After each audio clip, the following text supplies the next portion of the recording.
Assalamualaikum warahmatullahi wabarakatuh. Kali ini kita akan masuk dalam pelajaran instalasi motor listrik untuk kelas 11 jurusan Teknik Instalasi Tenaga Listrik. Pada kesempatan kali ini kita akan membahas materi tentang memahami jenis dan karakteristik motor listrik, serta memahami macam-macam pengendali motor listrik.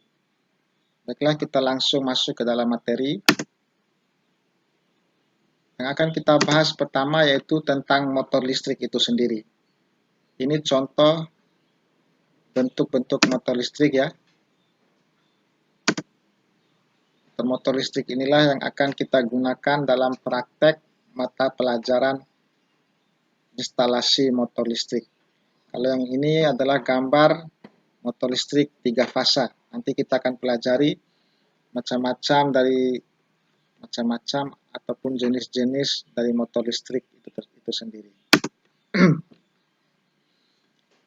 Yang pertama, kita harus mengetahui dulu pengertian motor listrik. Motor listrik merupakan sebuah perangkat elektromagnetik yang mengubah energi listrik menjadi energi mekanik.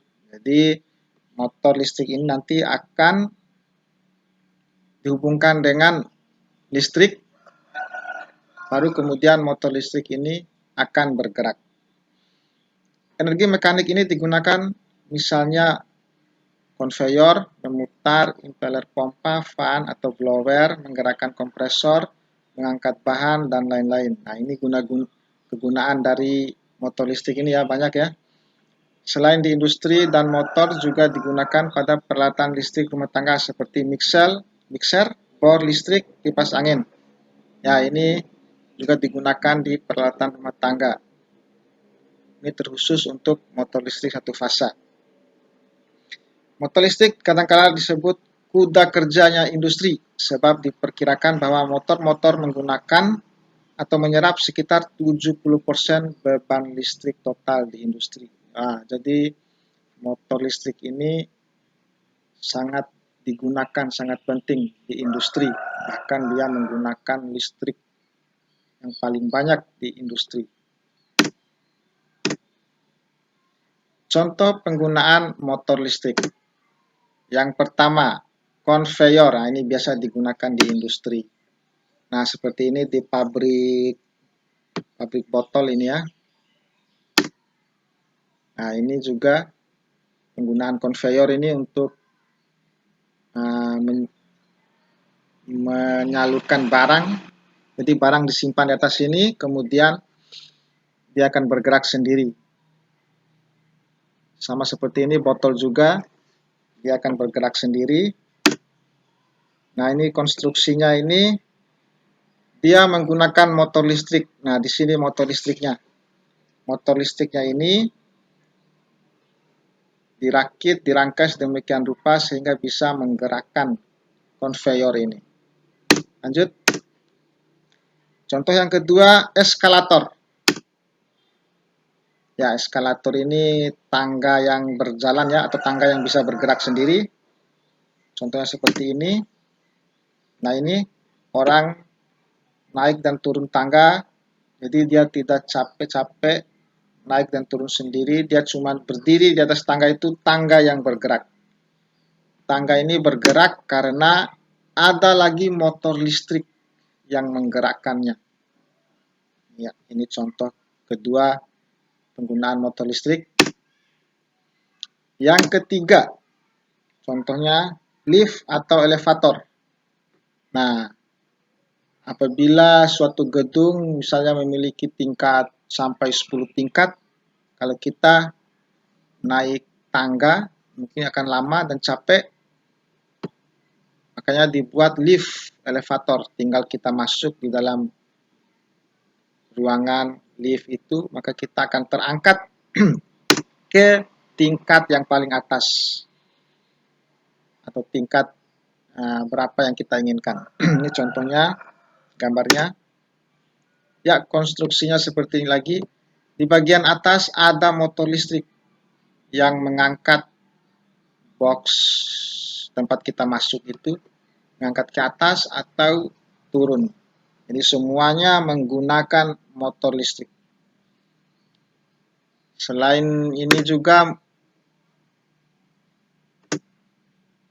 ya selain dari 3 itu, konveyor, eskalator maupun elevator atau lift itu bisa juga untuk menggerakkan pintu buka tutup otomatis menggunakan motor, atau gerbang buka tutup otomatis menggunakan motor listrik juga. Dan masih banyak contoh-contoh yang lain. Kita masuk ke materi berikutnya, yaitu tentang jenis-jenis motor listrik. Nah, ya, jadi motor listrik itu ada macam jenis. Dari listrik yang digunakan itu ada 2 jenis, yaitu motor listrik arus bolak-balik AC dan motor listrik arus searah DC. Kalian pasti sudah pahami kalau motor listrik arus bolak-balik AC ini menggunakan tegangan AC. Kalau motor arus searah atau DC menggunakan tegangan DC. Misalnya menggunakan baterai ataupun aki. Motor arus DC ini terbagi menjadi 2, separately excited dan self-excited. Self-excited ini dibagi menjadi 3, motor seri, motor campuran, motor shunt. Kalau motor AC ini untuk jurusan TITL kita ini kita tidak terlalu membahas ya. Yang akan kita bahas dan kita praktekkan menggunakan motor AC. Dan itu pun adalah motor induksi. Motor induksi 3 fasa. Jadi motor AC itu dibagi menjadi 2, motor sinkron dan motor induksi. Motor induksi lagi itu dibagi menjadi 2, yaitu motor 1 fasa dan motor 3 fasa. Nanti yang kita akan praktekkan adalah motor 3 fasa. Lanjut.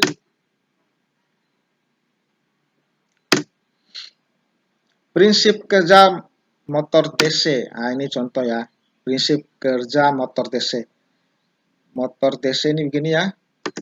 Pergerakannya. Ya, motor DC itu digerakkan menggunakan tenaga baterai ataupun aki yang bertegangan DC. Bagian-bagiannya itu memiliki sikat ini ya, koil ini, komutator, dan magnet. Kalau motor ini diberi tegangan DC, maka bagian rotornya ini akan berputar dan menghasilkan gerak. Jadi dari energi listrik menjadi gerak atau mekanik. Lanjut. Motor AC. Motor AC adalah jenis motor listrik yang bekerja menggunakan tegangan AC. Ya, lanjut. Ya, motor listrik memiliki 2 bagian utama, yaitu stator dan rotor.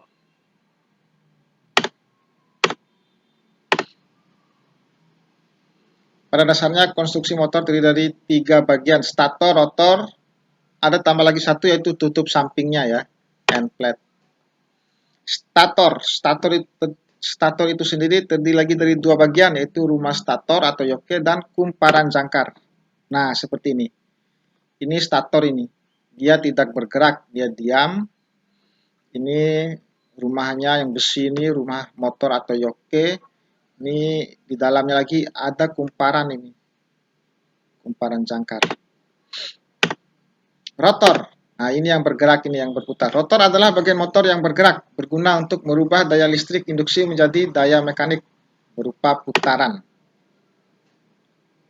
Rotor lagi itu dibagi lagi. Ada rotor sangkar seperti ini. Ini rotor sangkar ya. Ada rotor belit.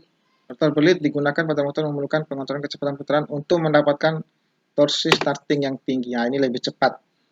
Nah, ini ada lagi belitannya. Kalau yang rotor sangkar tadi nggak ada belitan, yang rotor belit ada lagi belitan. Ini yang berputar ini. Lanjut, tutup samping atau end plate. Ya, ini untuk penutupnya. Ketika stator telah dimasukkan rotornya, nanti ditutup dengan ini. Cara kerja.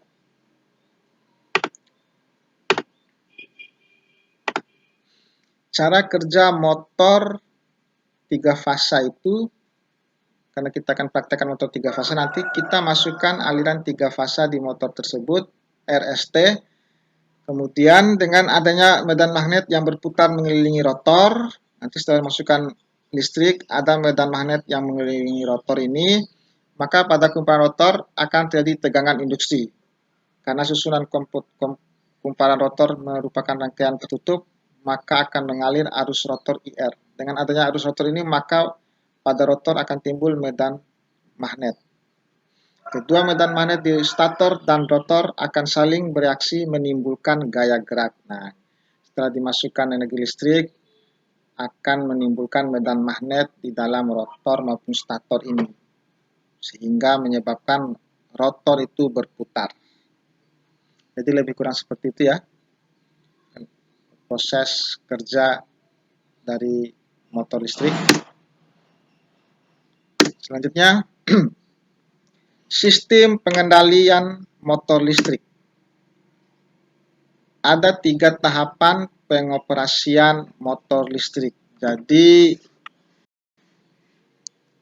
dalam mata pelajaran ini, kita akan praktekkan cara pengoperasian motor listrik. Yang pertama itu cara starting.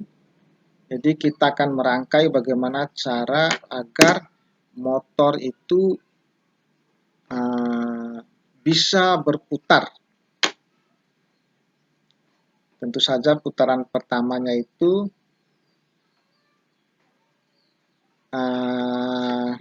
pengoperasian motor dapat disambung secara langsung direct online, sedangkan untuk daya yang besar pengasutan dengan pengendali awal motor starter yang bertujuan untuk meredam arus awal yang besarnya 5 sampai 7 kali arus normal. Ya, tentu saja untuk putaran awalnya itu tidak memerlukan daya yang besar seperti itu.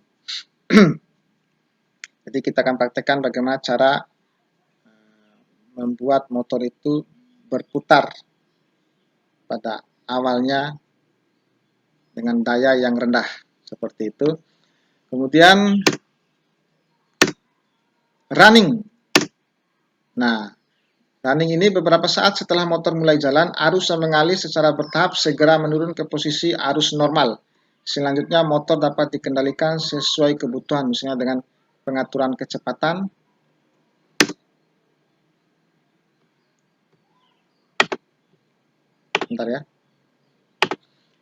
pengaturan kecepatan, pembalikan arah perputaran, dan sebaliknya. Nah, setelah motor itu bekerja tadi, starting tadi, kemudian yang kedua itu yang kita akan lakukan adalah proses running. Bagaimana kita mengatur motor itu, mengatur kecepatan putar motor itu, kemudian mengatur arah putaran motor itu, dan lain-lain. Seperti itu ya proses running. Kemudian yang ketiga yaitu proses stopping. Ya, ini proses kita bagaimana caranya untuk memberhentikan putaran motor tersebut.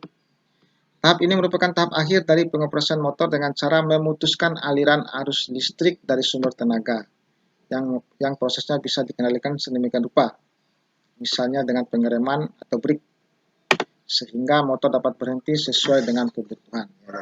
Jadi kita putuskan aliran listriknya supaya motor itu bisa berhenti. Selanjutnya, jenis kendali motor ada 3 macam. Yang pertama, manual. Nah, ini sistem manual ya, yang pertama kali digunakan pada dahulu. Instalasi listrik tenaga pada awalnya menggunakan kendali motor konvensional secara manual. Nah, ini sistem konvensional. Sistem yang digunakan oleh orang waktu dahulu. Untuk menghubungkan atau memutuskan aliran arus menggunakan saklar manual mekanis, menggunakan saklar toggle ini. Jadi motor itu untuk dia berhenti tinggal ditarik tuas ini, dia jalan. Untuk berhenti tinggal diangkat tuas ini, dia berhenti. Saklar ini merupakan tipe saklar yang sangat sederhana yang banyak digunakan pada motor-motor berdaya kecil. Untuk motor yang berdaya kecil saja ya. Operator yang mengoperasikannya harus mengeluarkan tenaga otot yang kuat. Nah, ini harus ditarik kuat-kuat ini untuk menjalankan maupun memberhentikan motor ini. Karena di sini tugasnya menghubungkan dan memutuskan arus listrik satu fasa maupun 3 fasa. Nah, ini contohnya bentuknya. Yang kedua, kendali semi otomatis. Nah, inilah sistem kendali yang akan kita praktekkan di kelas 2 ini. Kita menggunakan sistem kendali semi otomatis.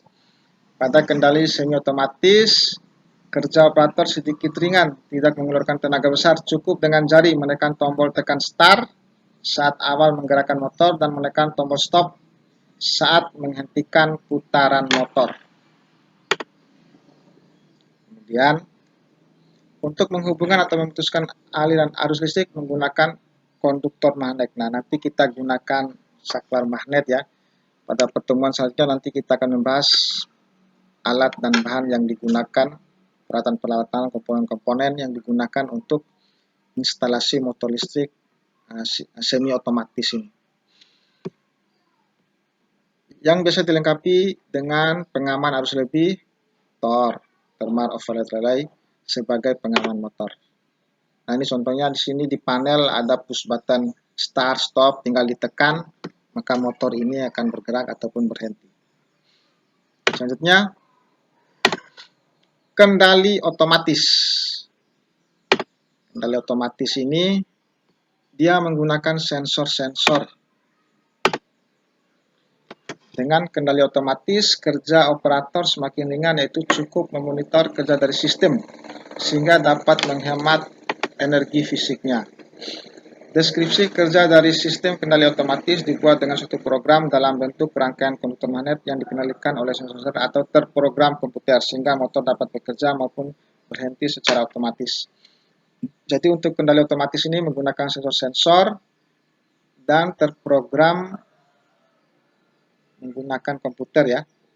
Nanti kita akan pelajari ini di kelas 3, instalasi motor listrik kelas 3. Untuk kelas 2 ini kita akan mempelajari tentang kendali semi otomatis seperti ini. Sedangkan untuk kendali yang pertama ini, manualnya sudah tidak kita pelajari karena ini sudah jarang digunakan. Jadi saat ini yang sering digunakan yaitu yang semi otomatis yang kita akan praktekkan di kelas 2 ini. Sedangkan yang ketiga ini kendali otomatis yang terprogram dengan komputer dan menggunakan sensor-sensor, berbagai sensor. Kita akan pelajari di kelas 3. Ya, selanjutnya tugas. Yang pertama, jelaskan pengertian motor listrik. Tadi sudah ya, tinggal ditulis saja jawabannya. Yang kedua, sebutkan 5 contoh penggunaan motor listrik. Tadi sudah, kalaupun kurang tinggal tambah saja. 3, jelaskan cara kerja motor listrik. Ya. 4, sebutkan dan jelaskan secara singkat 3 tahapan pengoperasian motor listrik. Nah, tadi sudah ada 3 tahapannya ya. Yang kelima, jelaskan secara singkat 3 jenis kendali motor listrik. Tadi sudah ada semua di materi tadi. Semoga bisa dijawab semua dan kirim jawabannya di WA saya atau di WA grup atau maupun di grup Facebook. Terima kasih atas perhatiannya. Mohon diselesaikan tugas tersebut. Kalau sudah semua, kita akan lanjut ke materi berikutnya, yaitu tentang komponen-komponen instalasi motor listrik dan rangkaian dari instalasi motor listrik tersebut. Terima kasih. Sampai jumpa di materi selanjutnya. Assalamualaikum warahmatullahi wabarakatuh.